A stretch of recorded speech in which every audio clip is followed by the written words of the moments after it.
Hindi nga lang pinakilig ng malala ni na Kim Chiu at Paula Avellino ng mga fans matapos sabay mag-post ng update sa kani-kanilang Instagram account. Sa kanyang Instagram story ngayong Sunday, ay ibinahagi ni Kim ang clip ng early morning flight patungong Rojas City kasama si Paulo.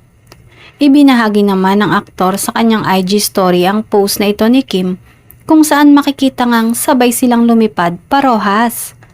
Hindi lamang sabay umalis patungong Rojas ang dalawa kundi magkatabi rin sila sa upuan sa loob ng eroplano.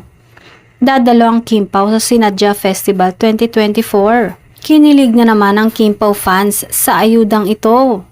Say nila ay kung diyan mag-boyfriend-girlfriend bakit kahit saan magkatabi. Pwede naman katabi mo Kimi si Ate Hides or si RM. Sabay pa umano talaga nag-post ng update ang dalawa.